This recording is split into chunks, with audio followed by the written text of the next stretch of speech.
Good evening. I'm Councillor Simon Wootton, leader of Rochford District Council.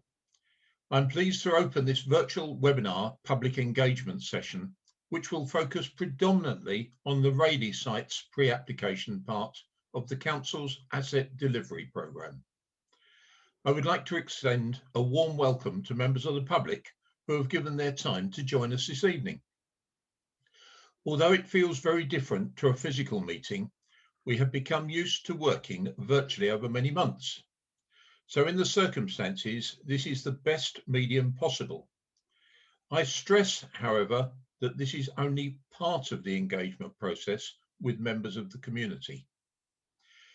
I am pleased to introduce Mike Davis, Chairman of Rayleigh Town Museum Management Group, who will be chairing this evening's meeting. I'm really grateful to him for giving up his time and the interest he is showing in the Council's Asset Delivery Programme. Mike is a long-standing and very well-respected resident within this district, and he is passionate about the community and heritage across the district, but particularly in Rayleigh. I am delighted that so many people have joined the webinar.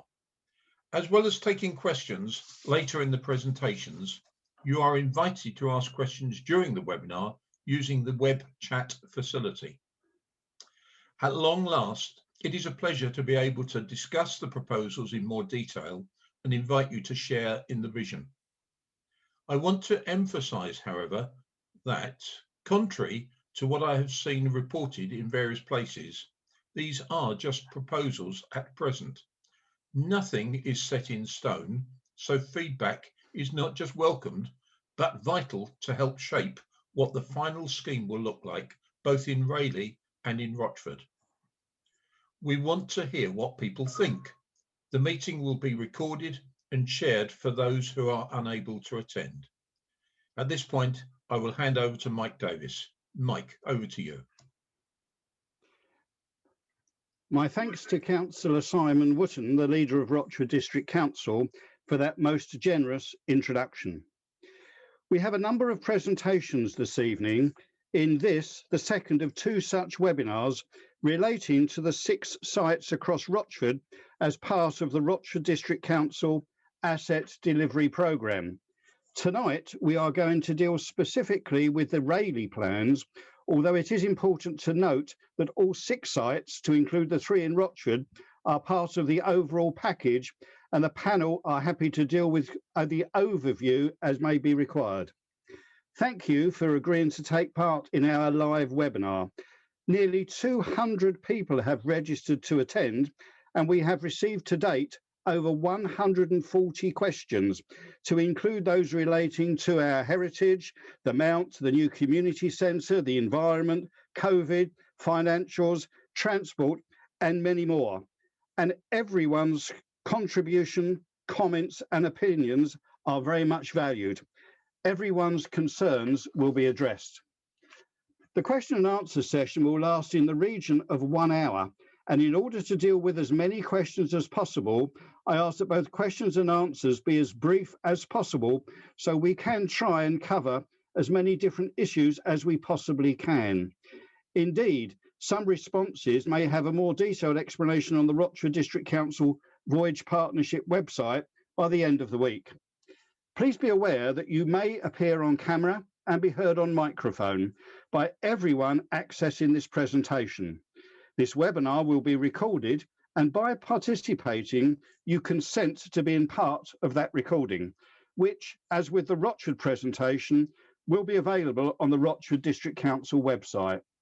The aim is to help maximise involvement by as many members of the public as possible ahead of the formal planning application, especially for those not able to be with us this evening. Please note that all participants must act in a respectful and courteous manner to allow a productive session where all will have the opportunity to listen to the presentations, to take part in the question and answer session, and to make their opinions heard. Should there be any continuous disruption or discourteous behaviour, which I certainly do not expect from Rayleigh residents, I, as chairman, reserve the right to ask the person to desist and removal from the meeting as a last resort. Questions will be displayed on screen so that everyone attending the webinar can see the detail of what is being asked, and then I will either call you to read out your question, or where requested, I will read out the question myself and pass on to a panelist. It may be that more than one member of the panel will answer different aspects of a particular question. There is also a facility and a possible opportunity for you to ask a question during the session on the chat line, which we may be able to answer during the evening, especially if it relates to a subject that has not already been raised or dealt with during the presentations. As we have received some 140 plus questions, although some are duplicated, it is just not possible to give a full answer to everyone this evening. However, as with the Rochford presentation, all questions together with the responses will be available on the Rochford District Council Voyage Partnership website within a few days. I thank you for your full cooperation, which is greatly appreciated. It is planned that this presentation will take in the region of 1.5 to 2 hours. I will now introduce the panel who will be presenting the detailed presentations. First, we have Angela Hutchins. Angela is the Acting Managing Director for the Rochford District Council. Matt Harwood-White is the Assistant Director for Assets and Commercial for Rochford District Council and the Senior Officer responsible for this asset delivery programme. George Farley is from GB Partnerships and is the Programme Director for the Voyage Programme. GB Partnership are the private sector delivery partner selected by RDC under a competitive tendering process to lead on the Voyage programme. GB specialise in public sector partnerships and development programmes. We then have Peter Buist. Peter is from Purcell Architects and is the lead architect for the programme. Angela will now speak on the background to this asset delivery programme, the project to date, how you can contribute with your views ahead of the final plans, to include Have Your Say and the website details, and how all 6 sites dovetail into the overall plan. I'll now pass you over to Angela. Thank you very much, Mike. Good evening, everybody.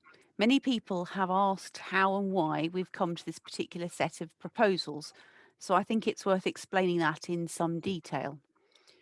Officers and I first began this conversation when we were discussing what to do with the 2 event sites, which were at the time part of the Council's leisure contract with Fusion Lifestyle.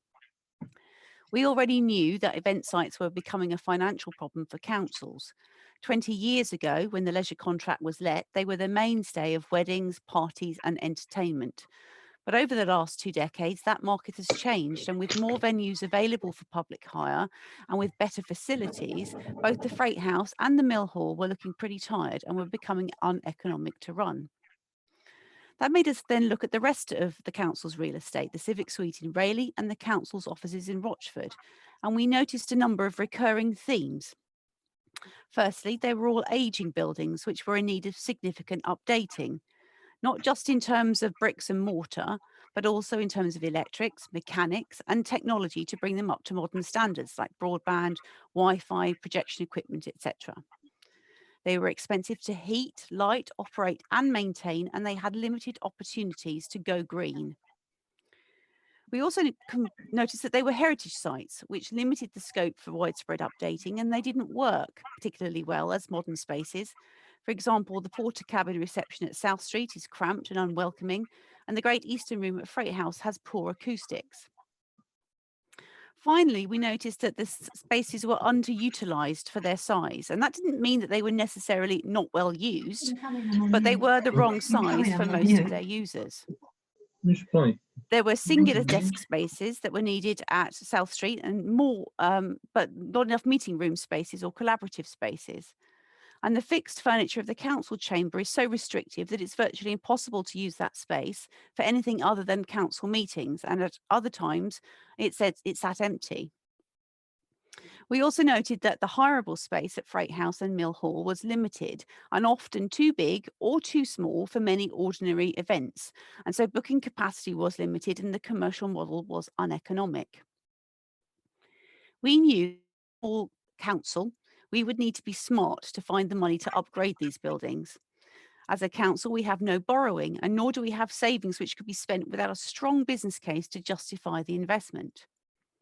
So we had an idea that if we could draw out the value of our sites, we might be able to use that to fund the regeneration with little or no additional cash contribution. But we're not experts in regeneration, and we wanted to test our thinking with those who are. So we employed external professional technical support to stress test our idea to see if it could work through developing what is known as a strategic business case in line with best practice government treasury principles. The conclusion was that the idea could work. It was possible to optimise the value of the 6 sites to generate enough value to upgrade the council's civic, office and community spaces and make the project overall broadly cost neutral. So the council decided to explore this concept further, and with external professional technical support, we took the idea to the next stage to consider various options that could deliver the outcomes of that upgraded civic, office and community space and cost neutrality. That piece of work was the outline business case, which was again completed in line with best practice government treasury principles. The option analysis in the outline business case indicated that doing the minimum, i.e. just backlog maintenance and ongoing operation of the 6 sites as they are, was more expensive in the longer term than regeneration of them. The outline business case considered the most likely options to reconfigure all 6 sites and achieve cost neutrality. It wasn't an exhaustive site-by-site analysis. It was a desktop study of how we could leverage the best value for money out of each site whilst regenerating every single one and putting in the least amount of additional cash possible. And we decided to approach this project as a program solution because we wanted every single one of those 6 sites regenerated.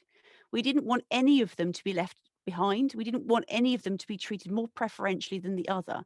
We didn't want any site to be neglected. So anyway, an outline business case is still a desktop analysis of the art of the possible, and you need to engage with the market to validate your workings. You need construction experts to do surveys and drawings and to tell you if what you think can be done is actually doable at the cost that you think it can be done. So we undertook a competitive tendering process to bring in a development partner to do this work for us. We didn't tell them what we wanted them to build. We shared the outline business case, but the brief that they were given was to deliver a solution for upgraded civic, office and community spaces, achieving as near cost neutrality as possible across all 6 sites. We gave them something called an output specification, which details what functionality we required, so what we needed the office, civic and community spaces to accommodate in terms of people and of uses, but we left it to the experts to tell us the best way to achieve it. At the end of the tender process, GB Partnerships was appointed. And I think it's worth pointing out that we decided to bring in a development partner to work with us because we wanted to exert our influence over the eventual design, not just of the buildings that we're going to retain, but also of the residential developments. We didn't want to lose control over the quality of the development, and we wanted to ensure that the regeneration of our important town centre locations was exemplary in terms of sustainable development. We wanted to show other developers how it should be done. There has been a lot of information and misinformation about the proposals for the Mill Hall. And so first off, I think it's worth repeating that no decision has been taken about the future of the existing Mill Hall or indeed the rest of the site. What we have is a proposal as part of a programme for the regeneration of the site. But secondly, it's also not accurate to say that the Mill Hall is being demolished and replaced with flats. The proposal is for the regeneration of the whole site. Of course, we're mindful of the heritage aspects, and we know we won't do anything which compromises that. In fact, we actually want to improve it by creating a better landscape around the windmill and improved access to the mount. At the moment, the vista of the windmill is the bins at the back of the mill hall, surrounded by a car park. The beacon and Holocaust memorial are placed on a small patch of green in the middle of a road. And the proposals will create a new scheme which is environmentally exemplar, extraordinarily high quality, and which will regenerate this part of the high street. Elected members identified that they wanted to wanted a new community centre for Rayleigh, and so indicated they were prepared to invest approximately £1.5 million additional spend into the programme to get something really special. But it was important that this should be a community centre and not an events centre. An event centre is reliant on a commercial operating model to fund it. And what we want to create is a centre for use by the community with a not-for-profit ethos. We are proposing to create a space which would maximise use by the community and which would also house our existing partners, RAVs, Citizens Advice and the Oaks Counselling Service. The council will also occupy facilities at the new community centre where residents can come in and speak with officers. And we're working with Essex Police to develop how they can use that site too for public outreach initiatives as well as private meetings, enabling members of the public to interact with their local policing teams. Questions have been asked about the car parking at the Mill Hall site, and the proposals do mean a net loss of 21 public car parking spaces compared to what is there currently. But that also means that 100 public car parking spaces would remain available across the existing Bellingham Lane and Mill Hall car parks. And all the proposed residential development will have its own private car parking in line with current planning policy. Now, we didn't decide to remove car parking willy-nilly. We were very clear with the developers and the bidders during the course of the procurement that removal of public car parking spaces could only be justified if it derived additional value for the relevant site. And I hope that when you see the designs later on and you hear the descriptions given by Peter, that you will agree with me that that additional amenity value from the car parking spaces is adds to the overall aesthetic of the design. Questions have also been asked of me if the council has worked out the cost of refurbishing the existing Mill Hall. So as I've said, the options we considered were in the outline business case, but as part of the competitive tendering process, we asked the market to tell us the best value for money solution for all 6 sites, taken together as a programme which would deliver the functionality that we required in our civic office and community spaces. No bidder in the competitive tendering process suggested retention and refurbishment of the existing Mill Hall as part of the programme solution. In other words, refurbishment of the Mill Hall was not the best value for money option in the programme. The detailed analysis that we've done with GB Partnerships tells us that a building which accommodates at least 95% of the existing regular bookings is the optimal size to deliver best value for money, and that's why we've proposed it. Now, remember that no decision has been made, but we can infer that refurbishment will cost more than the £1.5 million, which is the council's estimated net cash contribution for the proposed solution. We have a duty to use taxpayers' money to achieve best value for money, so that is why we've presented the current proposals. Before COVID, we were working on a solution which anticipated that the Mill Hall could have remained open until the new centre was ready in order to ensure a smooth transition and no closure. Unfortunately, the impact of COVID on leisure and hospitality changed all that. And although we're delighted that the Mill Hall is continuing to perform an important community function as a council, we face significant financial deficit in keeping the building open. Bringing forward the new building will mitigate the impact, but will still leave a gap. And that continues to be a problem for us, especially as we move towards recovery. And we will need to continue to keep that under review. We also need to work hard to support the approximately 5% of bookings for whom the new community centre will be smaller than their current needs. And we're talking directly with those users as part of our stakeholder forum and will support them to find solutions that work. And I would encourage anybody who finds themselves falling into that category to contact us and to be part of our stakeholder forum and help us with their thoughts and reflections. Solutions that might work would include using the outdoor space or a marquee, or maybe running the event over a number of dates. And because the council will be operating the new building as a community centre rather than a commercial events venue, it won't be a first come, first served, and the most lucrative event takes priority approach. We know that the community shows are popular and we want them to continue. So we will work together to make sure that it is economically viable for them to operate. The council is not interested in making money out of community uses. We've spoken to hirers who are sceptical about how it could work, but I'm really grateful to them for helping us to work through the details whilst we're still at this proposal stage. Their feedback is vital to shape and influence the development, the design and the space, and it's not just about agreeing the colour of the carpet. We waited to get to this point because GB Partnerships has now done the groundwork and satisfied that what we are sharing with you this evening is doable. It's always a balancing act to decide when is the best time to share information. Too soon and you risk the proposals being too vague and then we can't answer your questions. But we think that we've done enough preparatory work now to show you the proposals and to be able to speak about them with enough detail to answer all your questions.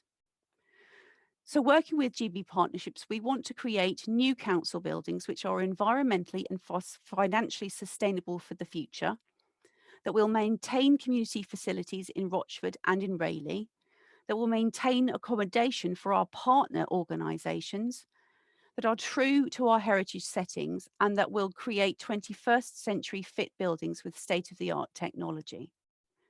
A lot of work has gone in to get into the project to this point, to enable us to share something with you that is more than just conceptual, to provide you with sufficient detail to ask questions, understand the proposals and offer feedback. But no planning application has yet been submitted and no formal counsel has been taken to proceed. So when we say we're asking for your feedback to help shape the next stage of this project, we really mean it. Thank you, Mike. Thank you, Angela, for that very detailed presentation with an awful lot of information.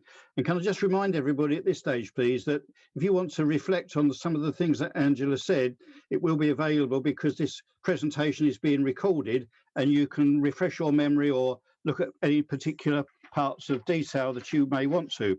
So we now move on to our next presentation, which is Peter. Peter's presentation will give specific details of the designs, the core principles, and the importance of our heritage relating to each of the Rayleigh sites in what will be the longest presentation of this evening. I'll pass you over to Peter. Thank you. Thank you, Mike, and good evening, everybody. So yes, my name's Peter Buist. I'm an architect from Purcell Architects. We're a practice of architects, master planners, and heritage consultants, and we specialise in working with buildings and sites that have conservation and heritage constraints. We've been working with GB Partnerships and Rochford District Council for a number of months, analysing and understanding their existing sites and developing outline proposals for their future. I'm presenting on behalf of a team of consultants that have been engaged on these projects, including specialists such as civil, structural, building service engineers, heritage consultants, tree specialists, and ecologists. I will now provide an overview of the work that we have undertaken to date across the two sites in Rayleigh, including the project objectives, the opportunities and constraints of each site, and the principles of our concept designs. As Angela has said, the designs on both sites are at an early stage of development where we have established outline concept proposals. And so we're in a good position to receive your comments and explore the incorporation of these into the designs as they develop. I'll start with the Civic Suite site first and then move on to the Mill site. So with the relocation of council functions to the new community centre at the Mill site and the Freight House in Rochford, the existing buildings at the Civic Suite would no longer be used for delivering council services. So our proposals for the Civic Suite site are for a mixed-use development to provide both residential and commercial accommodation. This will be achieved through the retention, restoration and conversion of some of the existing buildings on the site, as well as the construction of a new residential building. The scheme proposals will support the town centre of Rayleigh by delivering ongoing employment on the site, as well as sustainable town centre dwellings that meet local housing needs. The scheme retains public car parking in the market car park with a small reduction in capacity. The existing buildings at the Civic Suite are concentrated towards the northern end of the site. The image on the left shows the listed building known as Barrington's, from the junction of Webster's Way, the High Street, and Hockley Road. Barrington's is an early 19th century building of white brick with traditional sash windows and a projecting portico to the main entrance. Built originally as a dwelling, the building has been converted to offices and is currently occupied by BTMK solicitors. To the east of the listed building is a 1950s extension that accommodates the council chamber at ground floor and office and meeting rooms above. Set further back from Hockley Road and extending further south is the 1964 extension that accommodates council offices and meeting spaces. The image on the right-hand side of the slide is the current entrance to the later 1960s block and the main entrance to the council. So our understanding of the site and its surroundings helps us identify the opportunities and the constraints that inform our proposals. To the north of the site is the Grade 2-star listed Holy Trinity Church, and the site itself is located within the Rayleigh Conservation Area. We have therefore referred to the Council's Conservation Area Appraisal and are conscious of the impact of our proposals on these heritage assets. Within the site is the Grade 2 listed Barrington's building that I've already described. Whilst this is within the site, the proposals do not look to include any alterations to this building. The site is bound on three sides by Hockley Road, Webster's Way, and Bull Lane, each of which have their own character and scale of buildings. To the northeast is the Market Car Park, and to the south is King George's Park. The site slopes down from the higher level along Hockley Road to the lower level of Bull Lane. Much of the south of the site is car parking, set back from the pavement line by grass verges and chain link fencing. There's an existing memorial tree fronting onto Bull Lane, and the bus shelter faces Webster's Way. The existing buildings on the site are two-storey, but due to generous internal ceiling heights and the sloping site, these represent the heights of three-storey buildings. The Conservation Area Appraisal notes that Webster's Way lacks a defining streetscape, and car parking is identified as a negative townscape feature, with the view of the site from Webster's Way being identified as an opportunity for enhancement. So our proposals focus on improving the setting of the listed building by removing the less sensitive 1960s council administration block and restoring and converting the 1950s council chamber block. The proposals create a frontage onto Webster's Way with a new residential building that provides a mix of 1, 2, and 3 bedroom apartments. We recognise the importance of public car parking to the vitality of the town centre, and so the proposals retain 55 public spaces at the Market Car Park. The proposals also provide both car and bicycle parking and amenity space for residents and employees. So this is the site plan of the current sketch proposals, with north to the top of the slide. The site is accessed via the existing entrance from Hockley Road, with the historic sweeping driveway retained to the front of the listed building. Car parking for residents and employees is provided along the eastern boundary. This car parking will be landscaped in a softer way, using finishes such as gravel and tree and shrub planting between the parking spaces. We've deliberately avoided locating new buildings in this part of the site to mitigate the impact on the existing adjacent dwellings on Bull Lane and Highfield Crescent. The new residential block is located fronting Webster's Way, retaining the green space and trees to the south of the listed building, and is set back from the pavement line. A new pedestrian access is provided to the south onto Bull Lane and opposite King George's Park. Looking from the north along Webster's Way, the massing of the proposed new residential block steps down from 4-storey block to the north, although the top floor is recessed back, down to 2 stories with dormer windows within the roof to the south as it wraps around onto Bull Lane. The building elevation is broken up into distinct blocks to reflect the historic plot widths that are common within the conservation area and to create a series of defined frontages onto the street. So in summary, the outline proposals provide 25 1, 2, and 3 bedroom apartments, with 35% of these dwellings being affordable. The scheme includes nearly 300 square metres of refurbished commercial office space. On-site car parking is provided for residents and employees with electric vehicle charging points. Secure bicycle and motorbike storage is also provided. The new residential accommodation will be designed and built to a very good standard of energy efficiency, using high levels of thermal insulation to minimize energy use and using air source heat pumps for heating rather than fossil fuel fired boilers. The scheme retains the listed building and the adjoining council chamber block and retains the mature and established trees to the north and west of the site, as well as the memorial tree to the south. New tree planting and soft landscaping through the site will improve the amenity and the ecology. So a short walk from the Civic Suite is the Mill Arts and Event Centre. So I'll now talk through the outline proposals for this site. Our vision creates a mix of uses on the site that includes a new community centre and a new residential development, arranged around a high quality and accessible public space that creates a visual and physical route connecting the arrival to the site from the High Street along Bellingham Lane with the historic mill to the north. As with the Civic Suite, the proposals at the mill retain a proportion of public car parking that will support the town centre and the new community centre. The car parking within the adjacent Bellingham Lane car park will be unaffected. Again, our understanding of the site, both historically and in its current arrangement, forms the basis of our outline proposals, and we have referred to the detailed assessment of the Rayleigh Mount character area in the conservation area appraisal.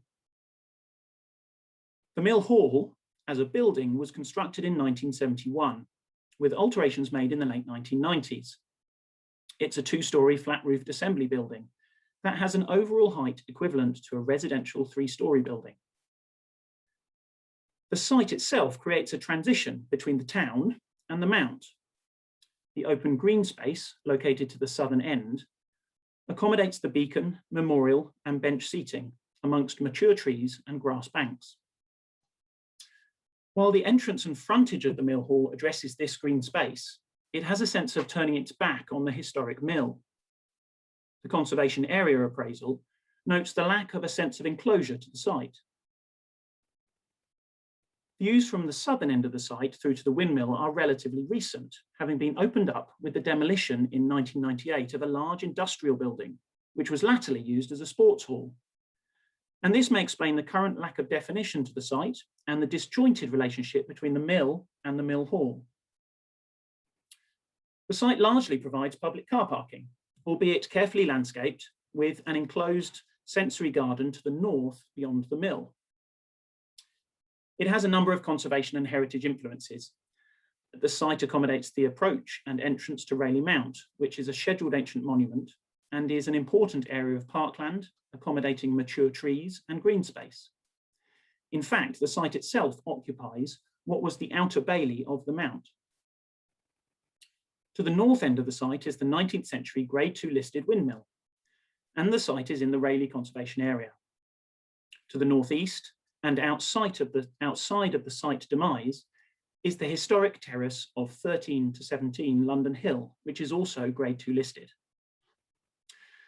The site slopes gradually down from the north, where the mill is located, to the south, and then drops further towards the west and the dense belt of trees that surround the Mount. The surrounding context is mixed, with building heights varying between 1 and 4 stories, and uses including commercial, residential, and community functions. The open space in front of the Mill Hall is enclosed on the north side by the Women's Institute Hall, a long rectangular building dating from 2000, but built in a traditional style. Home Regal House, to the south of the Mill Hall, is a 4-storey residential development, and the majority of former houses along Bellingham Lane that back onto the site have been converted to commercial office use. The east side of Bellingham Lane, opposite the site, is characterised by servicing areas for retail and commercial properties, and consequently, the conservation area appraisal identifies the view north along Bellingham Lane as negative and an opportunity for enhancement.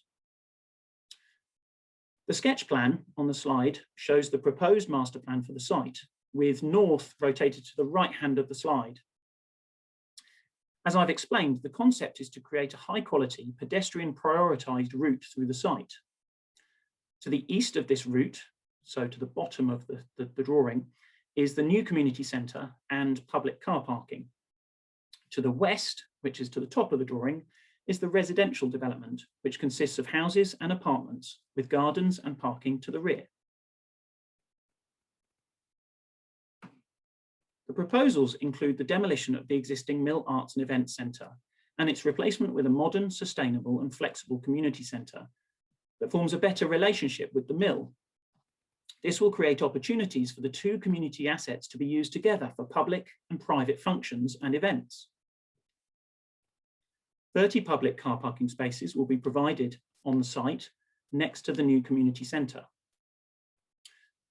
The scheme enhances the existing entrance to Rayleigh Mount, widening the approach and improving the visibility and accessibility of the parkland. The proposed housing provides a sense of enclosure that has been identified in the conservation area appraisal as currently lacking. So this sketch shows the proposed massing on the site and our initial thoughts for the roof forms and elevational treatments. We've drawn contemporary references from the former industrial buildings that were on the site and the wider characteristics of the conservation area. The houses are located towards the middle of the residential development, and the apartments are located at each end. Gardens and parking for residents located to the rear. The new community centre rises from single-storey height to 2 stories, so that it remains subservient to the historic mill and preserves key views. As recommended by the conservation area appraisal, the vision is to create a public piazza and a unifying link that frames the windmill and draws people through the site.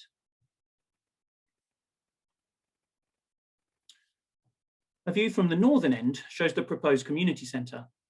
The main entrance to the community centre faces the mill, with a new hard and soft landscaped public realm between the two. The new centre is to be as environmentally sustainable as possible, with a green roof, living walls and solar panels, and maximising natural lighting and ventilation where possible.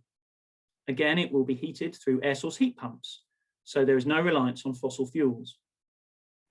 Beyond is the proposed residential development that is scaled to a similar height as the existing Mill Hall building and Home Regal House to the south. So focusing on the new community centre, the building provides multi-purpose flexible spaces at ground floor, supported by kitchen and catering facilities. An entrance atrium that provides space for exhibitions and breakout functions gives independent access to each multi-use space and to the toilet facilities. At first floor, which is fully accessible by both lift and stairs, council office space and accommodation for the citizen advice, RAVs and Oaks facilities are provided. The residential proposals deliver approximately 32 new dwellings, which is a mix of 1, 2 and 3 bedroom apartments and houses. 35% of these dwellings, again, will be affordable. Dedicated residential car, motorcycle and cycle parking is provided, which is separate from the retained public car parking on the site. Electric vehicle charging points will also be provided. The project vision is to create a new piece of public realm for Rayleigh that celebrates the windmill and improves access to Rayleigh Mount, whilst delivering a new flexible community centre and local sustainable housing. Thank you, and back to you, Mike. Peter, thank you for that very, very detailed presentation. I think we need to draw breath for a few minutes now after taking in all that information. But as I said, the details are available on the website and would benefit from further viewings as part of this ongoing process. It's now time for me to pass you over to Matt Harwood-White with his presentation, which will deal specifically with the benefits of the asset delivery programme and the next steps in this process. Over to you, Matt. Thank you, Mike. Good evening, everyone. The proposals will bring forward modern, sustainable and energy efficient facilities which represent the rich legacy of the district. The proposed facilities will ensure the retention of vital council services within Rayleigh from a new, accessible and sustainable community centre that is flexible and efficient to run and use. The community centre will include the provision of purpose-built office accommodation for vital community services to be delivered from. This will include provision for citizens' advice, Rayleigh, Rochford and District Association for Voluntary Services, and the Adult Counselling Service. The Council's proposals for development have a strong focus on environmental sustainability, as Peter has outlined. The proposal is for the new community centre to be heated by an air source heat pump system, which in itself is a renewable source of energy and also typically costs less to run than a traditional heating system, together with roof-mounted solar panels. The building is proposed to be ventilated by mechanical heat and ventilation recovery to provide fresh filtered air whilst retaining most of the energy that has already been used in heating the building. Super insulated walls will also minimise the amount of supplementary heating required. The proposed design, as Peter has set out, incorporates a green roof, in essence a layer of vegetation planted over a waterproofing system that is installed on top of the roof structure, as well as a green wall, which will be irrigated using grey water that will ensure the green roof and wall are low maintenance. The proposed new community centre will save significant running costs. Heating costs alone will be reduced by approximately 65%. The size of the proposed new community centre has understandably generated feedback and many questions. The proposed community centre is smaller than the Mill Arts and Event Centre. However, our analysis shows over 95% of pre-COVID bookings can be accommodated by the proposed new community centre. For the remaining 5% of the larger events, there are a number of ways in which these can continue to be accommodated, and the Council is talking directly with those users to find ways to ensure that they can continue to thrive in Rayleigh. Turning to the proposed homes within the scheme, sustainability features are an important factor here also. The proposed new housing scheme to take advantage of the latest technology, which will be the most appropriate for each site. The main determinant being whether the site is new build or refurbishment. Where possible, again, air source heat pumps will be used as the main source of heating. These will connect to underfloor heating system. If this is not possible in a refurbished location, then it will feed a radiator system. Ventilation will be provided by mechanical ventilation and heat recovery systems. Solar panels will be provided at roof level in discrete locations, subject to any building and planning constraints. In this way, we'll provide local electrical generation and reduce overall consumption from the grid.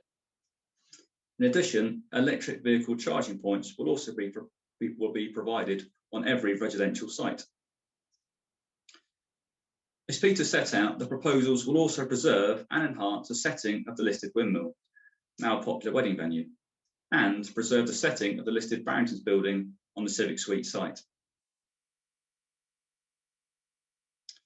Turning to social value.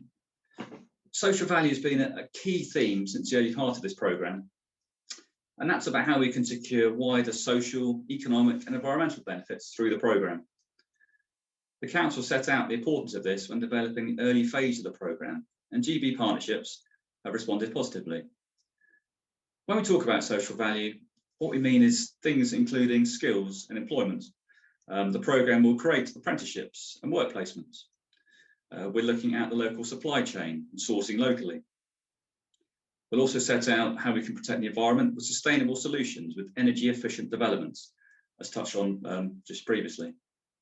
And finally, and perhaps most rewarding of all, it's about engaging with local schools, social enterprises and local groups to ensure they all have the opportunity to engage in the programme. And my final slide, just setting out timescales and next steps. As Andrew has set out, and Councillor Wootton, this is a pre-application engagement process, and we want it to be meaningful, and we encourage your feedback, either this evening through the Q&A function, or via the link on the screen to the Voyage website. The engagement survey is now live and runs for an extended period until the 11th of April, and we welcome your views via that website. As I said, Councillor Wootton and Andrew have both mentioned how important engagement is to this programme at this early pre-application stage, and we do welcome your feedback. Thank you. Thank you, Matt, for that very interesting presentation. I hope that all those listening to this webinar have found the presentations very enlightening Indeed, they may well already have covered some or many or all of the issues that you have been unsure of to date, specific details. But we're now, without further delay, going to move on to the question and answer session. Some questions I will read out on behalf of the person who has raised them, whilst others will be raised by the person themselves live. This is a very important part of this webinar, and I hope you can sense already just how serious both Rochford District Council and GB Partnership and their colleagues are taking public involvement, public questions in the whole of this process, and that's going to continue. So I'm going to start off with question 1, if I can, please, which is a question on traffic. Now, just for your information, we've tried to be representative in a number of different questions and different topics. We didn't want to have questions only on 1 or 2 topics, so we are trying to cover a vast range of the whole gambit of the operation. So we're starting off with question number 1. I'm reading this out on behalf of Lee Streeton, who posed the question, and it says, there is too much development already in Rochford, and the roads can't cope as it is without you building loads more houses. And I'd like, please, to welcome for the first time this evening to answer this on behalf of GB Partnerships, George Farley. George, please. And thanks, Mike. Yes, if I can, firstly, I think it's just worth thanking Lee and everyone else that has taken the time to send in a question, because they are valuable to us. If I can answer it by just clarifying that in Rochford, we're looking to build around 36 units across 3 different sites, each with their own parking bay. And in Rayleigh, this number, as Peter illustrated earlier, will be closer to 57 across the 2 sites that we heard about. And just noting that both of those numbers are all subject to review. And this evening's discussion, in fact, is all a part of that review. So that you can see these are not actually large scale developments. And I would also like to point out that these are town centre developments. And so the need for parking bays reduces as people will use public transport, they will walk or cycle in these more sustainable locations. So we will also be providing secure cycle storage for all the homeowners. I believe Peter touched on that as well. And finally, I'd just highlight that a traffic impact assessment will be undertaken as part of the planning process for every single location. Thank you, George. We're now going to move on to question number 2, please, which specifically relates to parking. I'd like to welcome Shirley Page, who I think hopefully, with technology's fingers crossed, will be here to ask her question herself. Yes, I'm here. Thank you very much. Your plan highlights that 39 car parking spaces will be lost across the Mill and Market car parks. With the hundreds of new houses currently being built in Rayleigh, we will need more spaces, not fewer. So why are you building over them? You also state that for residents of the new builds, there will be at least 1 car space per home. A 3-bedroom property is likely to have more than 1 car. The 32 properties at the Mill development, together with the 25 at the Civic Suite development, will equate to a potentially another 150 to 200 residents in the town centre, located next to or within public car parks. How do you propose to prevent the new build residents taking up even more of the depleted car parking spaces? Shirley, thank you for that question. And I'd like please to ask panellist Matt Harwood-White to answer that, please, Matt. Thank you. Thank you, Mike. Hello, Shirley. Thank you for that question. It's probably one of the themes we've received the most queries on parking, as we'd expect. We do recognise it's a key issue, and we have received a great deal of feedback on it. So thank you for the question. As we've set out, but to give a bit more detail to it, the proposals at the Mill Arts Events Centre site do mean a net loss of 21 public car parking spaces. That's compared to what's currently provided at the Bellingham Lane and Mill car parks. but that does mean that 100 public car parking spaces would remain available at those car parks in total. The proposals at the Civic Street site would result in a net loss of 18 spaces from the Market's car park. All the proposed residential development, as Peter set out, would have their own residence car parking in line with current planning policy. And the proposals also include secure bike storage. I'd also say throughout the whole procurement process, which Angela touched on, we were very clear, as were members, that the erosion of public car parking could only begin to be justified if it added value to the overall proposal. We don't just mean by adding value for money, but also aesthetic value. So as Peter set out, in terms of the setting of the windmill, creating those open spaces and better framing, better use of the windmill and the space around it. Shirley and through Mike, I hope that goes some way to answering that question, which, as I've said, we have received a great deal of feedback on. Thank you. Thank you very much indeed. Moving on to question number 3, relates to Rayleigh's Tower Windmill. And we have Colin Page, who wants to ask the question, please. Colin. Good evening. How can the council propose a huge 3- and 4-storey housing complex in the middle of a car park and in the only culturally significant area in the whole town? It blocks views of the windmill and cannot possibly enhance the area. Colin, thanks for your question. And I'd like to pass this one over, please, to Peter to give an answer. Peter. Thanks, Mike. And yeah, thank you, Colin, for your question. We, as hopefully what came across in my presentation, we do fully understand the historic and sensitive nature of the mill site. As part of our initial appraisal of the site and its surroundings, we feel that the heights of the proposals are conducive with the existing adjacent development at Home Regal House, but also historically the massing of buildings on the site that were obviously the cinema that was there before Home Regal House and the industrial buildings that were next to the mill up until the late 90s. In addition, the eaves height of the proposals are comparable in height to the existing Mill Arts Centre. Clearly the heights and massing are being tested as part of this dialogue and this engagement process, but also through dialogue with the conservation officers and local planning officers as well, as part of a ongoing sort of pre-application discussion. In terms of views, the proposals have been developed to frame the views of the mill from the key points of arrival at the site.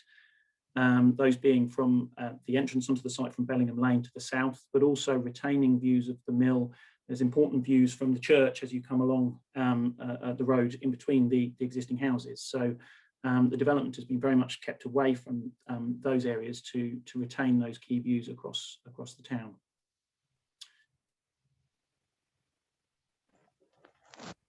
Thank you, Peter. If we could now move on, please, to question number 4. Which is relating to the Mount. And this is one from Derek Price. Yes. Good evening, Mike. My concern, my interest is, will the current entrance to the Mount be changed?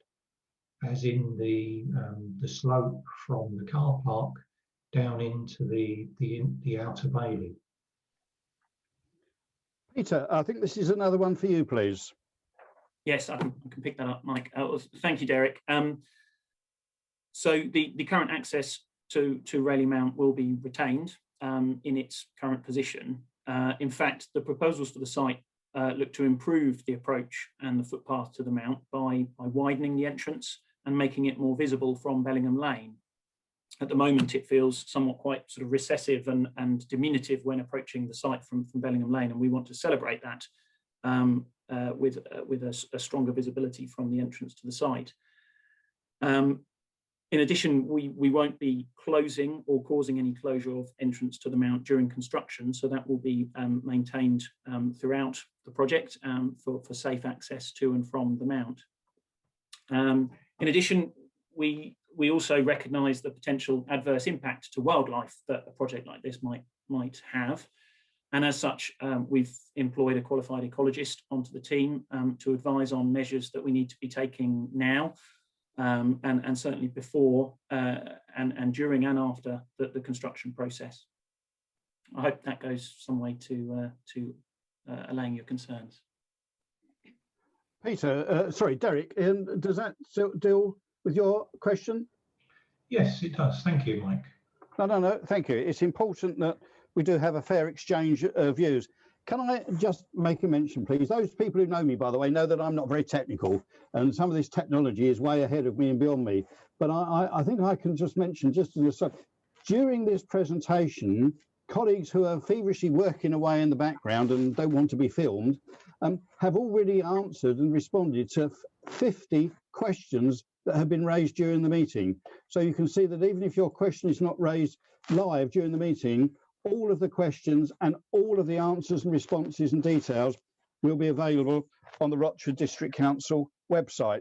So I now want to move on to question 5, please, which relates to heritage. This is a question from Anne Jolly, and I'll pass over to Anne. I hope you can hear me, Anne, for your question. Thank you. Yes, my question relates to the new environment for Rayleigh's historic Grade 2 listed windmill. As you say, this is a conservation area. I have walked round the area with your site plans, and the new buildings, including the 3-storey housing, are far closer to the windmill than the existing mill hall. The area will lose its current open ambience and will look as if the mill has been parachuted into a housing estate. Rayleigh Christmas cards and calendars have featured pictures of the mill in the snow and through the cherry blossom. These iconic views will be lost forever. Is there any way you can adjust the layout to avoid this very sad outcome? Thank you, Anne. I'll pass this once again. You're very popular at the moment, Peter. I'll pass this over to Peter to deal with, please. Thank you. Thanks, Mike, and thank you, Anne, and thank you for taking the time to really look at the proposals and visit the site. You're right that the current outline proposals do include new build development that is closer to the windmill than the current footprint of the Mill Arts and Events Centre. But the new build is further away from the mill than the current car parking area that sits, and sort of recycling bins that sit to the rear of the mill building. So whilst we're putting built form closer to the building, we feel that with the other sort of landscaping proposals and remaster planning of the site, we are improving the setting of the mill. I think the conservation area appraisal at the moment does state that car parking is generally harmful in terms of the setting of the mill and other heritage assets in the town. As I've explained in my presentation, the new build development has been located to create this strong visual axis between the mill and the entrance to the site from Bellingham Lane, and retain those views from the church through the buildings at the north end of Bellingham Lane. And the landscape gardens to the rear of the mill will be retained in full.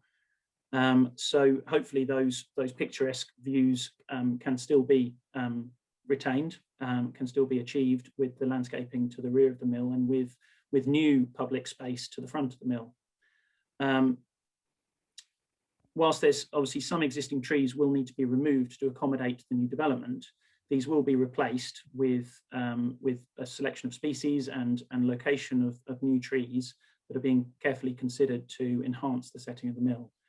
But I do appreciate your comments, and as we've said at the beginning, this is an opportunity to receive your thoughts and concerns, and these will be taken forward as we develop the design going forward. So thank you, Anne. Peter, thank you, and thank you, Anne, for that question as well. We're moving on now to question number 6, please. And this is a question from Joe Gooch, who asked about COVID pandemic and engagement. So over to you, Joe, for your question. Hi there, yeah, can you hear me? Can you hear me? I certainly can, yes. Yep, cool. Yeah, I just First of all, I just want to say, I hope we are going to mention the Mill Hall at some point, because we seem to be avoiding that so far. But my question is, why are Rochford District Council not giving the Rayleigh and wider community the courtesy of waiting until we are out of a pandemic before moving ahead with this engagement and these plans, so that a proper consultation, engagement and debate can take place with community in-person public meetings, and where those who are not on the internet can have their say? What's the rush? Matt, can you answer this one, please? Of course, Mike, thank you. Evening, Joe, nice to see you, and thanks for the question. Again, another key area, yeah, certainly we need to, that needs to be raised and discussed. I think I'd say from the outset, the restrictions, the COVID restrictions, have presented real challenges with engagement regarding these proposals, and we certainly recognise that. We have worked hard to overcome this, and we are offering multiple channels of engagement to ensure we really can do as much as we can to reach out to residents on these proposals. We have placed detailed articles in the Echo, one for the Rayleigh sites and one for the Rochford sites. That included key information and facts regarding the proposals and also some of the images as Peter's walked us through this evening. We also created a stakeholder focus groups to ensure that we can engage with the key stakeholders and local user groups that use the facilities. And that was to listen to their feedback on the proposals and better understand how they operate currently as groups. We've touched on the Voyage website, but I'll raise that again in terms of how we're using that. We'll continue to use that to update all the key information on the programme, such as the background to the programme that Angela touched on her introduction, also the timescales and the details of the proposals themselves as they develop. That has a function to raise questions and complete a survey. We've had an awful lot of traffic through that, which is really, really useful and welcome. I'll certainly encourage everyone to, if they're not already this evening, to log onto that website and to give us their feedback on that website. There's a free text space within that website, within the questionnaire, so you're not constrained in terms of feedback you give us, and as I say, we certainly welcome all of that. Although we do recognise that not everyone has internet access, of course, or simply would prefer a different method to communicate with us. So for that reason, we of course have the option still to write to us at the main council offices, and we'll continue to promote that as an option to contact us. And we've also launched this week a telephone callback service. So in effect, that's an opportunity for residents to speak to a senior member of the team, including myself and Angela Hutchins, who you heard from earlier, to pose any questions and to provide feedback. So yes, absolutely, this has given us presented challenges, but I think we've done and we'll continue to do as much as we can to engage as fully as we can, to listen to residents' feedback and to make sure we build into the programme, consider it and take it forward. Hopefully, Joe, that goes some way to answer that question. Through you, Mike. Well, not really. I mean, that doesn't explain why you're still pushing ahead with it when we're still in a pandemic. We should be waiting so we can have proper meetings in town halls. And the trouble is, a lot of people still don't even know this information. You know, you say, oh, you can go on the website and you can book a telephone call. I mean, if you haven't got the internet, that's no good. You should be doing leaflets to every property in the area so people are fully aware, and there should be in-person community meetings in town halls after the pandemic. It shouldn't be being rushed through when people's main focus is on their own survival of themselves and their families, both literally and financially. Matt, can you just give a brief response to that, please?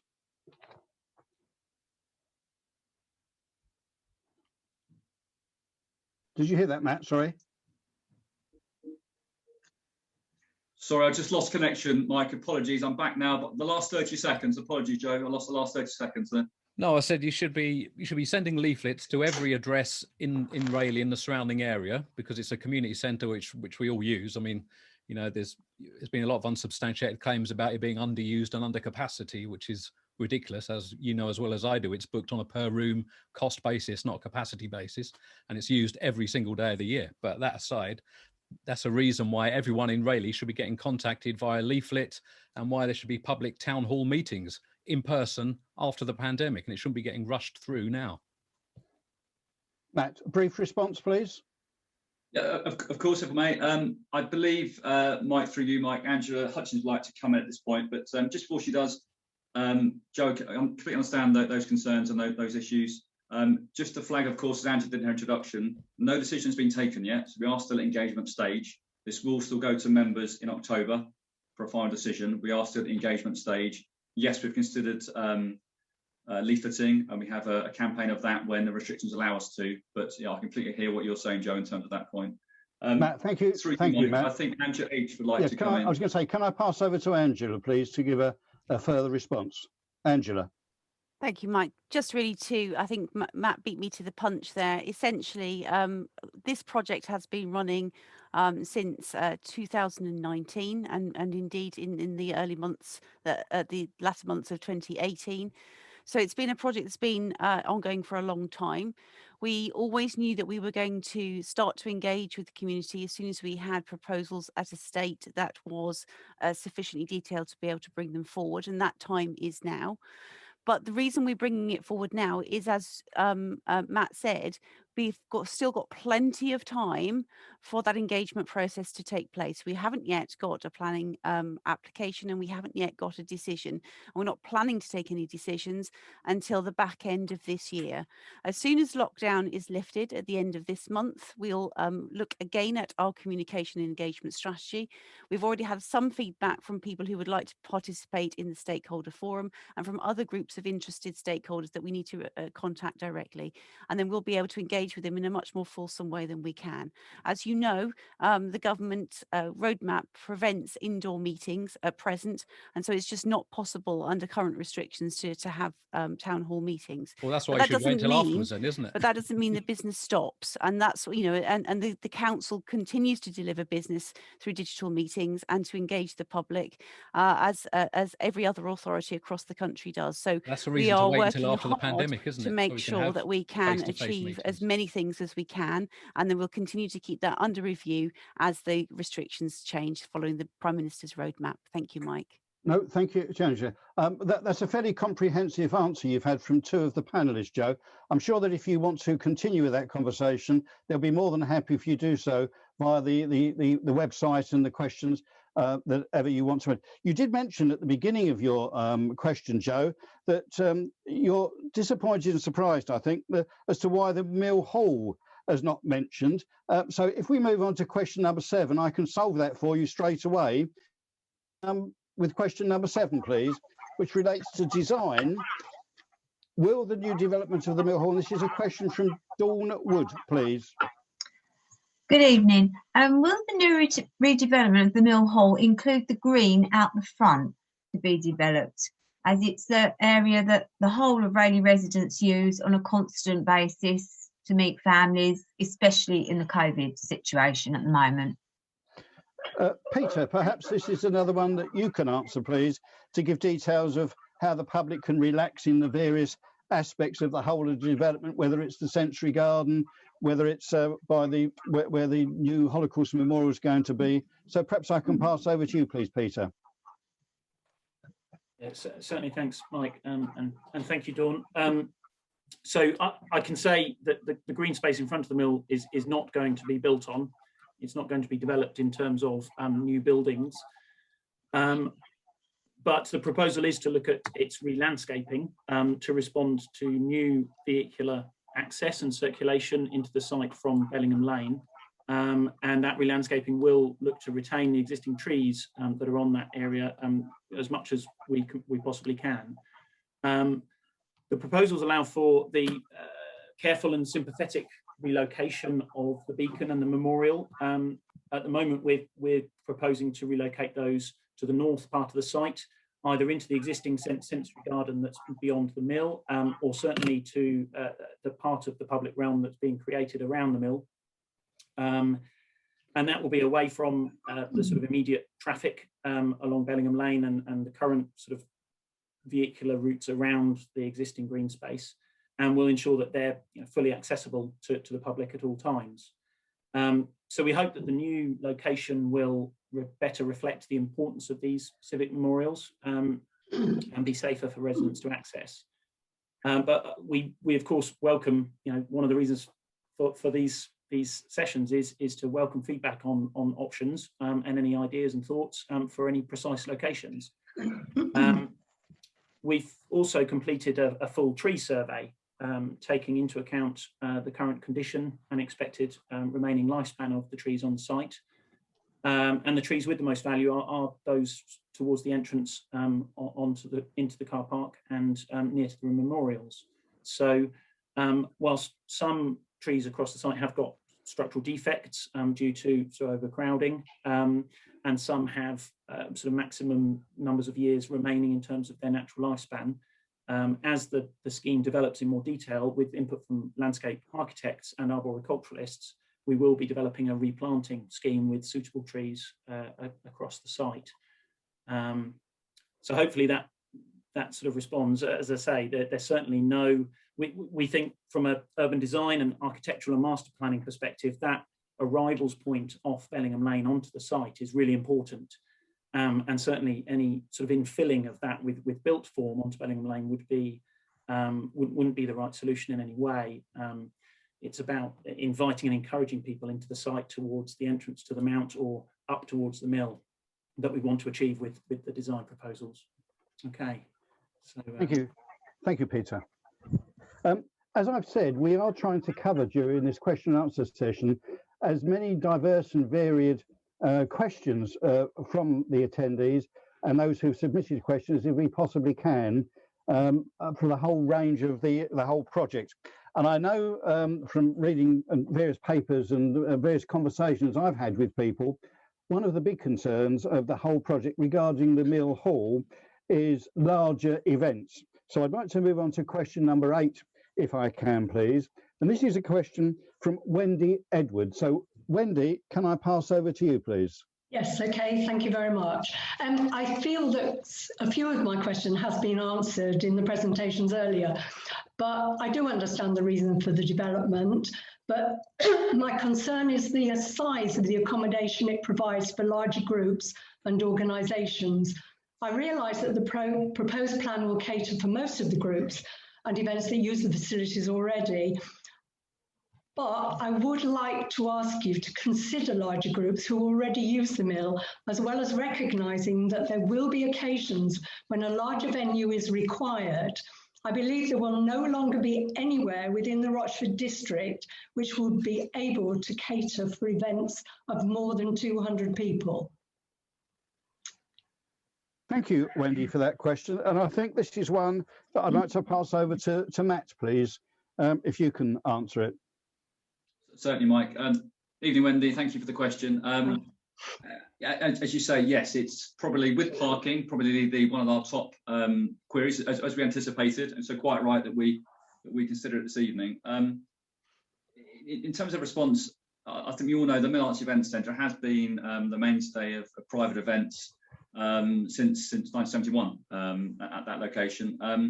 But as I think we've sort of set out in the presentation, the building is showing its age compared to other venues in the locality. And the analysis does show that it was underused for its size pre-COVID, pre-pandemic. That's not to say that it isn't booked frequently, but the rooms were often too big and unsuitable for their users due to the running costs.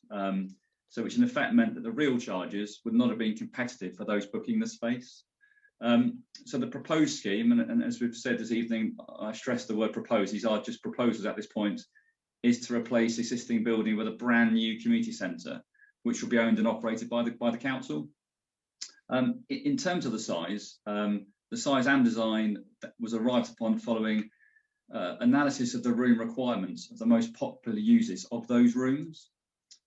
So that means that although the new centre will be smaller, it's a total GIA, so gross internal area of about 437 square metres on the current proposals. So smaller than existing buildings, still big enough for over approximately 95% of the bookings which existing hall accommodated before the pandemic. So approximately 95%.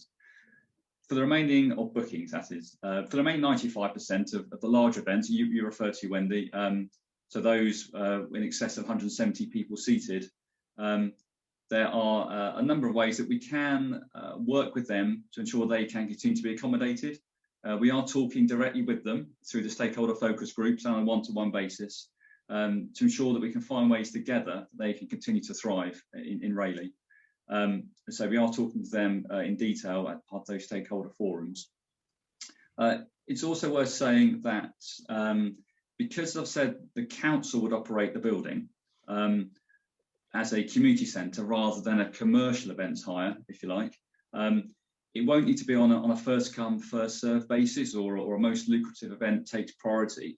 We'll be able to make decisions about things like hiring fees and charges so that we can support those local groups, those valued local groups that do use the facility currently and future, and groups in the future to come that don't even exist at the moment that would use the site. So I suppose in closing, we do recognise and we know that those community shows are popular. We want them to continue. So we will work together to make sure that they're economically viable for them to be operate from the proposed new community centre. Hope that's a helpful answer, Wendy. Could I just ask another, but how many people can actually seat in the whole hall? What is that capacity? So sorry, is it just 170? So no, it's a very question, Wendy. So the image that Peter showed earlier shows 170 seated theatre style, and the image Peter showed had space for a staging area as well. Okay, yeah. Is it possible to be part of a stakeholder forum? Absolutely. We absolutely welcome that. I think I might have mentioned it earlier. Absolutely, we hold, there are a number of stakeholder focus groups and forums. We absolutely welcome other residents and groups to join those forums.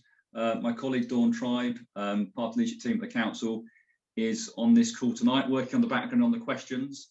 Okay. We'll absolutely collect that, and yeah, we'll make sure we get an invite to that stakeholder focus. Okay, thank you very much. I'd like that. Wendy, can I just mention that I'm a member of that stakeholder group myself, and off the top of my head, I think the next meeting's on the 1st of April. But as Matt said, Dawn will be in touch with you. Okay.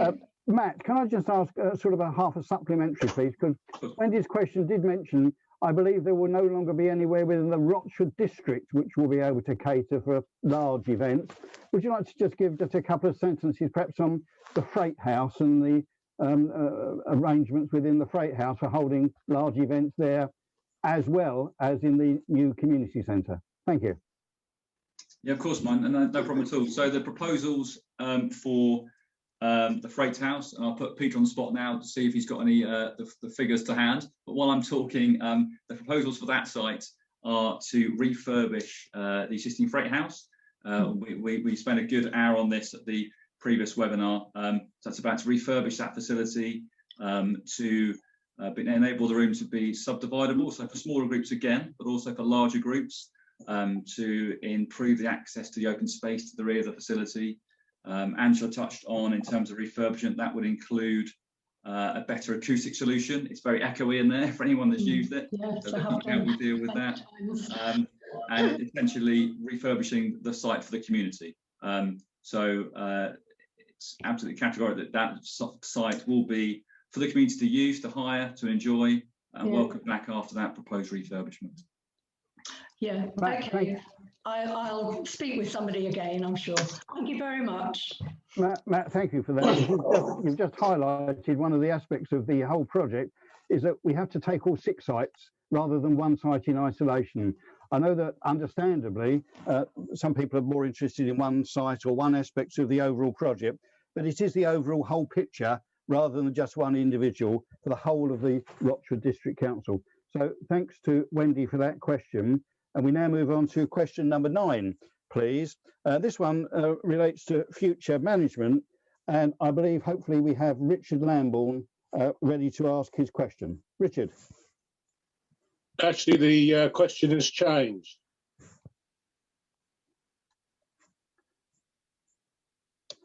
Sorry, is that you, Richard, talking, or? It is me talking. My question is about the refurbishment. Okay. Right.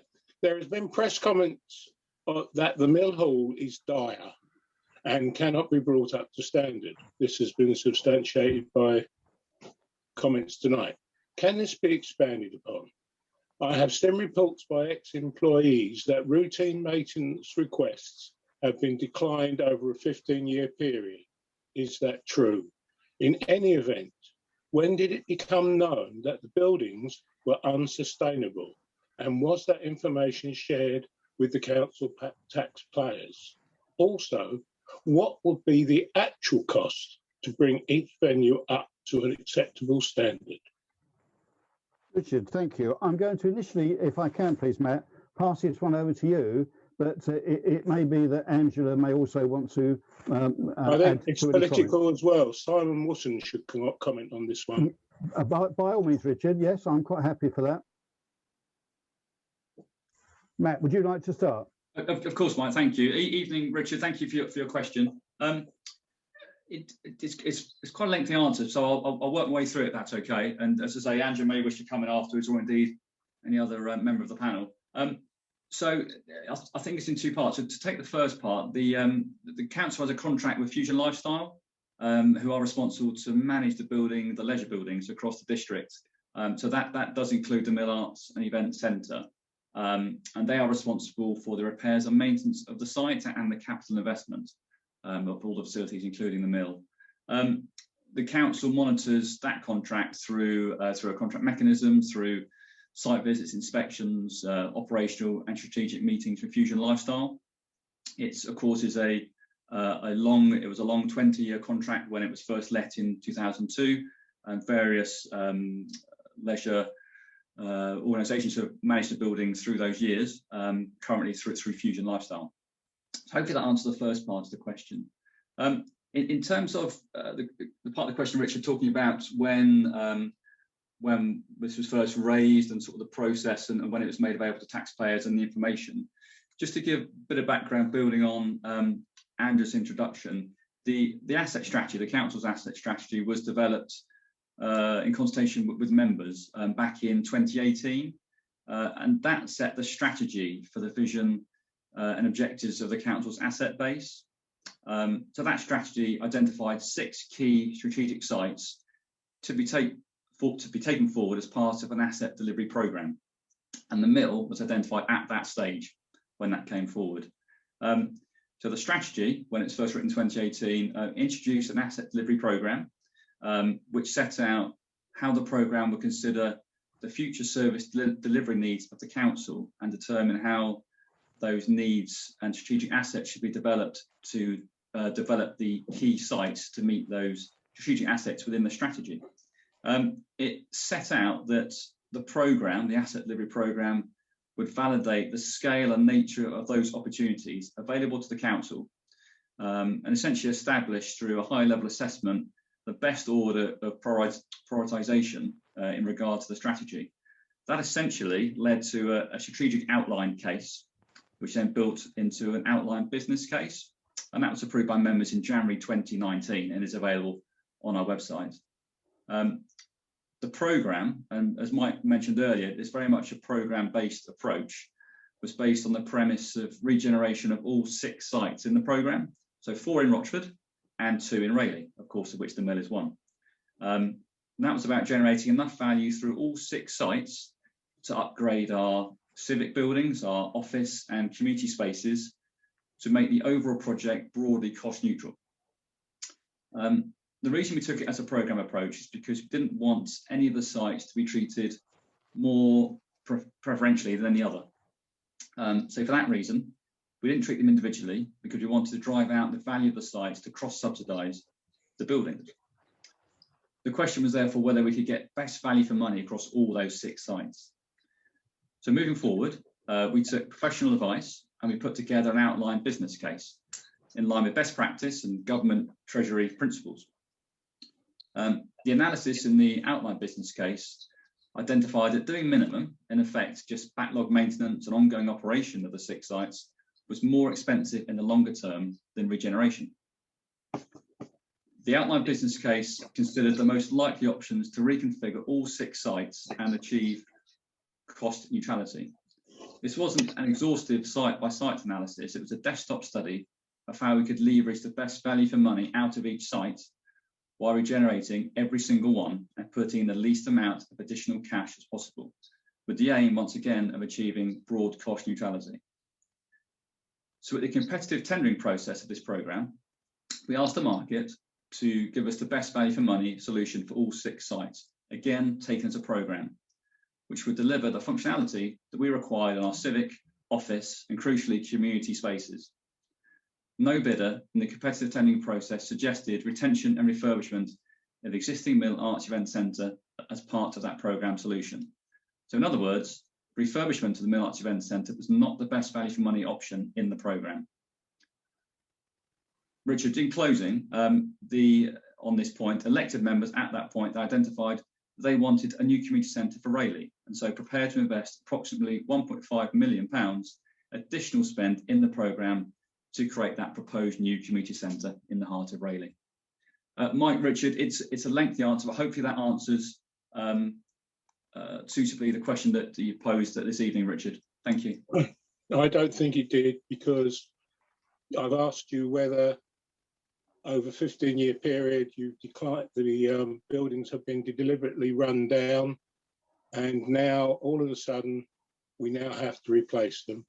And I find that you are saying that the process only started in 2019, whereas for a building of that size to deteriorate, it would have taken many, many years. So the council has deliberately run down that building. Matt, do you want to just briefly comment before we move on? And does any other panelists want to add anything to what you've already said? As I say, Simon Wootton should reply to that. Mike, I don't think I can add much more, other than just to remind everyone watching that the outline business case is available on our website. It does set out the analysis we went through. And as Andrew set out in the introduction, this process has been going on for some time in terms of a strategic outline case, an outline business case, to essentially come up with the proposals at this point as a proposed answer to the questions posed in that strategy. Proposals at this stage will continue to engage, but no decisions, I stress, have been taken at this point.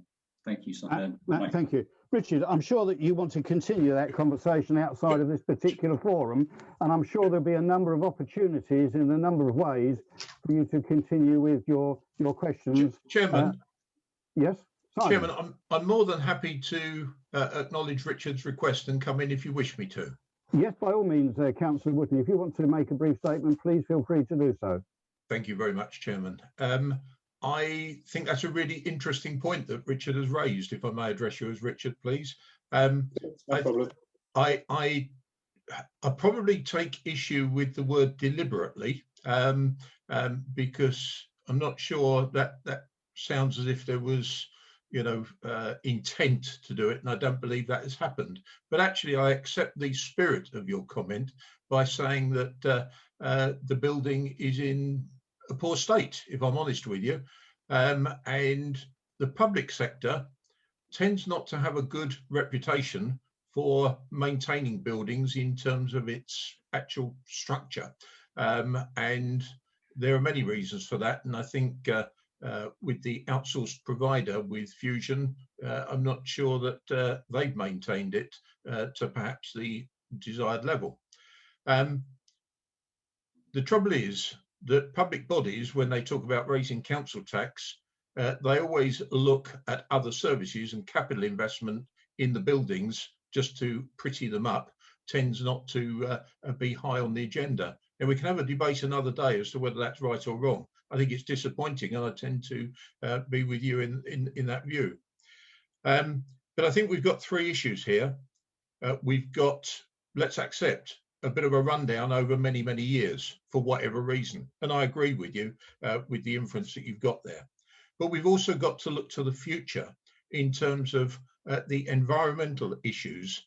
And part of the goal of Rochford District Council is to look forward to the year 2030, when we have a wish to make our council overall carbon neutral. That is a declared intent, because sustainability, climate control, environment is now a much bigger issue on the agenda than it was a few years ago. So looking back, I would accept that there hasn't been good enough investment, and we are where we are in terms of the current building. Looking forward, we can look at the Mill Hall Arts Centre as it currently is and say that we probably couldn't spend well, it would cost a huge amount of money to bring it up to the standard required, as well as make it how much? As well as making it environmentally suitable. I don't know the answer. It's a blunt answer. I don't know the actual figures. I suspect it's How significantly can you more. make a decision without knowing the actual figures? Thank you. If I could kindly ask you, Richard, I'm sure you, with the permission of the chairman, you can come back at me, but I don't know the answer. It's as simple as that. But a significant amount of money, I believe, and I probably couldn't even achieve that. The other thing is that there have been studies done on buildings of that size. Buildings of that size are neither theatres in the style of Cliff's Pavilion, and neither are they community centres. So the adjustment would be very, very difficult. So for those three reasons, I believe that what we're proposing is a much more acceptable solution. Chairman. Thank you, Councillor Wootton. I think, Richard, that you've had a fair crack of the whip there, and I'm sure that you will continue to raise your questions and your concerns in a number of forums over in the foreseeable future. But I'd like to now move. 6th of May is the next one. Thank you very much. Thank you, Richard. We'll now move on to question number 10, please, which relates to planning, and it's from Tara Meldrum, who's asked me to read out the question as follows. Why have people living directly near the site not been told about this? When applying for planning permission, we have to ask neighbours for any reasons why changes shouldn't happen. The view from my property will change the view of the windmill and surrounding area, was a selling point for this house, and with flats coming will be an eyesore, also adding to the very heavy traffic we get on London Hill. How can this be allowed so near to two historic landmarks in our town, the windmill and the Mount? And perhaps, George, you could start off by giving a response to that one, please. Thank you, George. I will do, Mike, and thanks for that. And thank you to Tara, another great question, thank you. Of course, it is essential that the community, and especially neighbours to any potential development site, are kept informed, and that they have the ability to comment upon any proposals. I think the key point here is that, as Angela stated earlier this evening, to date a planning application has not actually been made. We are at what is called the pre-application stage, and that is precisely why we are encouraging feedback from the local community in order to inform the designs ahead of making such an application. I'd also just like to add that whether you comment or not at this stage, you will obviously retain the ability to comment once the formal application has been submitted. I would just say that we do recognise clearly the importance of both the windmill and Rayleigh Mount to the designs when we're talking about the sites that Peter illustrated earlier, and especially the views towards and from those buildings. And as far as possible, we will be looking to improve those views. And just to conclude, I'd once more just encourage people on this webinar to comment still further on the proposals by going to the Voyage website and making sure we hear them. Just to reiterate that, there will be plenty of opportunity while this process is ongoing for further comments, observations, questions, whatever it may be, either pre the planning application or during the planning application process. I can assure you, from what I know, that the Rochford District Council officers, GB Partnership and everybody are very keen to get all views, whatever they are, to include them in the decision making. While we're talking about Rayleigh Mount and the heritage, by the way, moves me on to question number 11, if I can, about archaeology, as it relates to the area and the conservation area. It's a question I've been asked for you on behalf of Deborah Mercer. Will there be any archaeological excavation time given to ascertain if there are any hidden artifacts buried under the car park? And perhaps, George, I can put it back to you, please. Back to me. Thanks, Mike. And Deborah asks a very interesting question that I know will interest many of the local residents. And indeed, I would hazard a guess that the chairman is particularly interested in this this area as well. We do fully appreciate the possibility of archaeological interest at the mill site, given its location adjacent to Rayleigh Mount, a scheduled ancient monument, and the Grade 2 listed windmill itself. What we have done at this point is to have completed an archaeological desk-based assessment. So this is all the sort of normal process that you would undertake.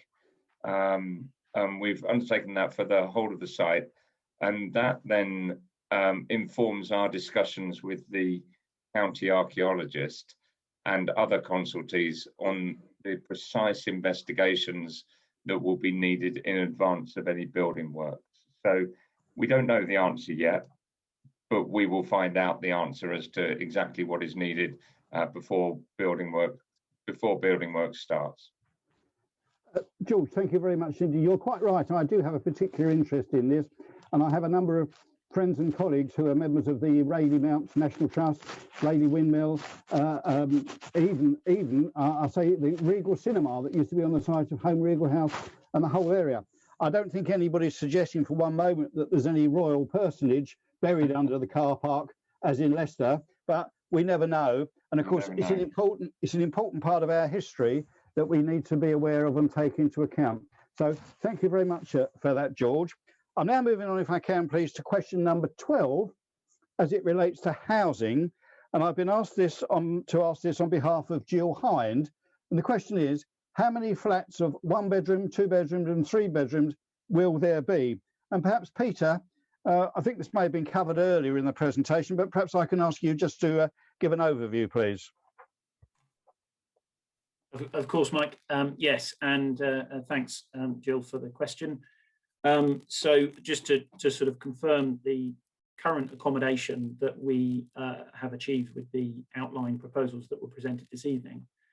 At the Civic Suite site, we have achieved 8 one-bedroom apartments, 15 two-bedroom apartments, and 2 three-bedroom apartments, which provides a total of the 25 apartments at the Civic Suite. At the mill site, we have 14 one-bedroom apartments and 11 two-bedroom apartments. And then we have achieved 7 three-bedroom houses at the mill site. So that gives a current total of 32.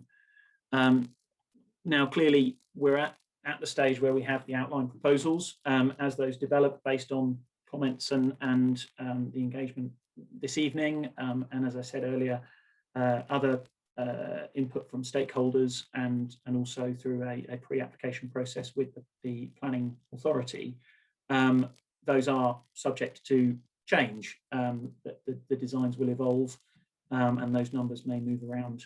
So certainly nothing is set in stone, but that's the sort of development quantum that the schemes presented this evening have achieved. Thank you, Peter. Thank you, Peter. Can I just mention, please, I do have 2 questions I want to take from those that have been asked while this presentation has been going on, which I shall throw some of my fellow panelists in at the deep end. But can I just mention that, as I understand it at the moment, while this webinar has been going on, there's been a significant number of questions asked on the chat line and various other forms. And so far, colleagues have already answered 88 questions from those attending.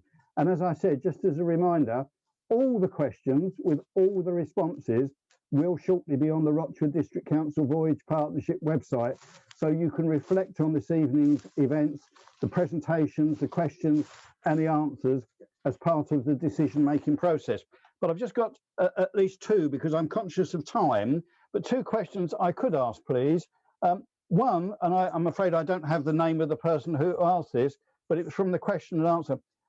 It's regarding the loss of trees, potential loss of trees at both the Civic site and also at the mill. But of course, some of the proposals may be for more trees rather than less trees. I'm going to throw this in at the deep end, but it's Peter. Could you give a response, please, from your perspective on the situation regarding trees? Yes, thanks, Mike.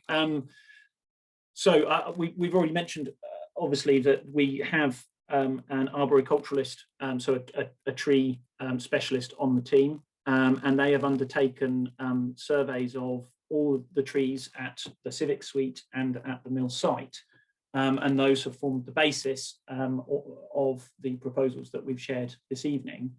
In doing that, what they have undertaken is a typical approach to assessing trees on a site, which is to categorise those trees into categories A, B and C, where A are the most important, significant, healthy trees that have a longevity ahead of them in terms of lifespan that are most definitely worth keeping. Category B trees, also, we want to keep all category B trees where we can in order to preserve those on both sites. Once you get to category C trees, those are ones that are starting to become compromised either through their lifespan, through the health of the tree, or any structural implications. Often it's the presence of the location of the tree near existing buildings that has an impact on both the health of the tree itself, but also damage on other existing buildings. So what we've done is to look at where there may be a beneficial effect on the site in removing category C trees. So to be then more specific, the Civic, that's the process we've undertaken. More specifically at the Civic suite, the trees to the north of the site that sit on fronting onto Hockley Road, all of those trees are very important because they form a key outlook opposite the church. A key entrance point as you come down to the town centre and into the conservation area. All of those trees will be retained. None of those trees are proposed to be removed. As you then turn left and come down Webster's Way, there are a number of mature trees to the rear of the listed building. I think there are 3 substantial mature trees, all of which are to be retained.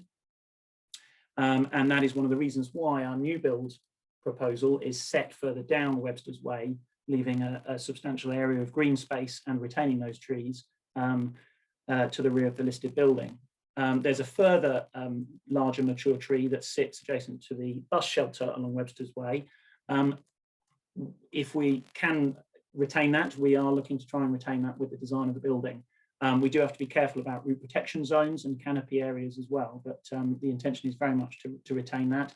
And as I mentioned, as you then go around onto Bull Lane, we have a memorial tree at the Civic suite, which again, not necessarily because of the tree itself, but because of its associated value. It's very important to look to keep those that tree. The approach at the mill site is similar. There is some tree loss at the mill site. Again, we've tried to focus the impact of trees onto trees that have been classed as category C. I have noted on the chat that there has been a note made about memorial trees at the mill site as well. And apologies that wasn't covered in my presentation, but certainly where there are trees at the mill that have, again, associated importance because they represent, memorial or have close association with residents or community, people within the community, those will be looked to be retained. The master plan is at that point where it can adapt and evolve to prioritise those important features of the site that we want to keep. So that's where we are with the trees. As I say, it is still relatively early days in the master plan, and where we find out more things about the site through the event like this evening, then the design can accommodate that. So, Peter, thank you very much indeed. I would, if possible, please, just like to get one last question in, if I can, please. And it really relates to possible changes in boundaries. And Kevin Hallis asked the question on the question and answer regarding potential boundary changes and how appropriate is it for a new council building in Rochford rather than in Rayleigh. Perhaps I could ask Angela to answer this question, please.